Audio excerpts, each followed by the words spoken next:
இன்றைக்கி நம்ம கோதுமை மாவை பயன்படுத்தி நல்லா சாஃப்டான புட்டு எப்படி செய்கிறதுன்னு பார்க்க போகிறோம். இந்த புட்டு வந்து சாப்பிட்றதுக்கு மணமாகவும் நல்லா டேஸ்ட்டாகவும் ரொம்பவே சூப்பராக இருக்கும்.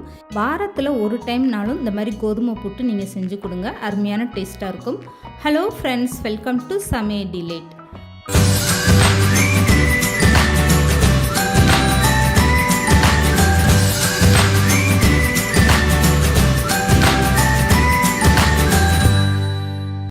ஃபஸ்ட்டு இப்போ கோதுமை புட்டு செய்கிறதுக்காக ஒரு கப் அளவுக்கு கோதுமை மாவு எடுத்துக்கோங்க. இதை வந்து ஒரு அகலமான பாத்திரத்தில் சேர்த்துட்டு ஸ்டவ் ஆன் பண்ணிடுங்க. ஸ்டவ்வை இப்போ மீடியமாக வச்சுட்டு இந்த மாவை இப்படி கைவிடாமல் வறுத்து விடுங்க. இந்த கோதுமை மாவை நல்லா இப்படி வறுத்துட்டு புட்டு செய்யும்போது புட்டோட வாசனை நல்லா அருமையாக இருக்கும். மாவோட பச்சை வாசனையும் போயிடும். அதனால இந்த மாதிரி கோதுமை மாவை நல்லா வறுத்து விட்டுருங்க. இப்போ மாவு வறுக்கும் போதே ஒரு நல்ல வாசனை வர ஆரம்பிக்கும். அதுக்கப்புறமா நீங்கள் மாவை கையில் தொட்டு பார்த்தீங்கன்னா பொறுக்கிற சூடு இருக்கும். அதுக்கப்புறமா நீங்கள் ஸ்டவ் ஆஃப் பண்ணிவிட்டு இந்த மாவு ஒரு அகலமான தட்டில் இப்படி கொட்டி நல்லா ஆற வச்சுருங்க. மாவு ஆறுனதுக்கப்புறம் தான் தண்ணி சேர்த்துட்டு மாவு பிசையணும்.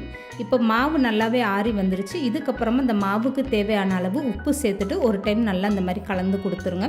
இதுக்கப்புறமா நான் 1/4 கப் அளவுக்கு வெதுவெதுப்பான தண்ணி எடுத்திருக்கேன். தண்ணி வந்து ரொம்ப சூடாக இருக்கக்கூடாது. கையில் தொட்டு பார்த்தோம்னா பொறுக்கிற சூடு இருக்கணும்.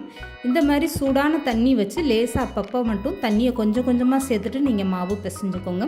எடுத்ததுமே அதிகமான தண்ணி சேர்த்துட்டிங்கன்னா உங்களுக்கு வந்து புட்டு அவ்வளோ நல்லா உதிரி உதிரியாக வராது.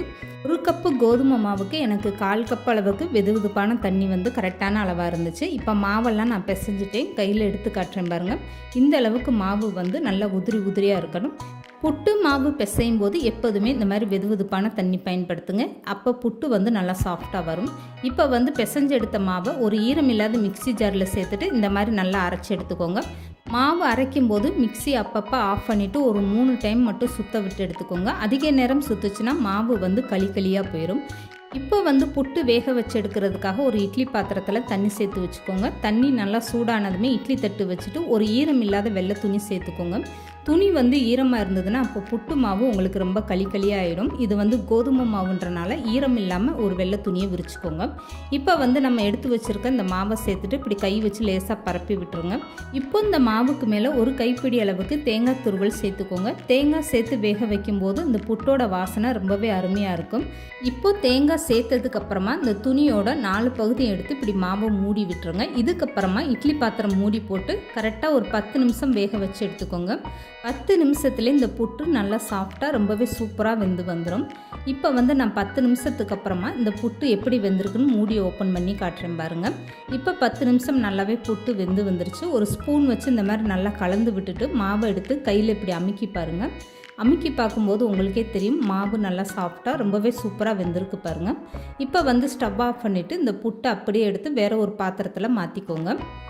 இந்த புட்டு வேக வச்ச துணியுமே பாருங்கள் நல்லா காஞ்சி போய் ரொம்பவே சூப்பராக இருக்குது. இதில் வந்து துணியில் கொஞ்சம் கூட உங்களுக்கு புட்டு மாவு ஒட்டாமல் ரொம்பவே அருமையாக வெந்து வந்துடும். இப்போ நான் வந்து இந்த புட்டெல்லாம் வேறு பாத்திரத்தில் மாற்றிட்டு இந்த துணியை காட்டுறேன் பாருங்கள். எந்த அளவுக்கு சூப்பராக வந்திருக்கு பாருங்கள். கொஞ்சம் கூட இந்த புட்டு மாவு துணியில் ஒட்டவே இல்லை. இப்போ புட்டு நல்லாவே சாஃப்டாக வெந்து வந்துருச்சு. இதுக்கப்புறமா ஒரு ஸ்பூன் வச்சு இந்த மாதிரி நல்லா கலந்து கொடுத்துருங்க. கெட்டிகள் எதுவும் இருந்தால் அதை ஸ்பூன்லேயே இப்படி உடச்சி விட்டுருங்க.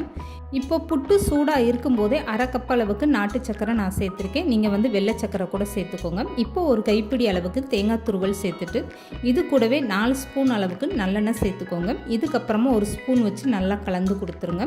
இதுக்கப்புறம் இனிப்பு எல்லாமே உங்கள் டேஸ்ட்டுக்கு ஏற்ற மாதிரி நீங்கள் கூடுதலாகவோ குறைச்சோ சேர்த்துக்கோங்க. ஆனால் இந்த மாதிரி புட்டு சாப்பிடும்போது நீங்கள் நாட்டு சக்கரை சேர்த்திங்கன்னா அதோட டேஸ்ட்டே வேறு லெவலில் ரொம்பவே சூப்பராக இருக்கும்.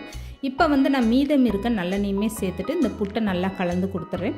நல்லெண்ணெய், இந்த நாட்டு சக்கரை, தேங்காய் துருவெல்லாம் சேர்த்து இந்த மாதிரி ஒரு புட்டு செஞ்சு சாப்பிடும்போது இதோட டேஸ்ட்டு நீங்கள் வாழ்க்கையில் மறக்கவே மாட்டீங்க. அந்த அளவுக்கு ரொம்பவே சூப்பராக இருக்கும்.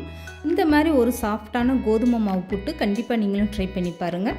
இந்த வீடியோ பிடிச்சிருந்தா லைக் பண்ணுங்கள், ஷேர் பண்ணுங்கள். மறக்காமல் சமையல் டிலேட் சேனலை சப்ஸ்கிரைப் பண்ணுங்கள்.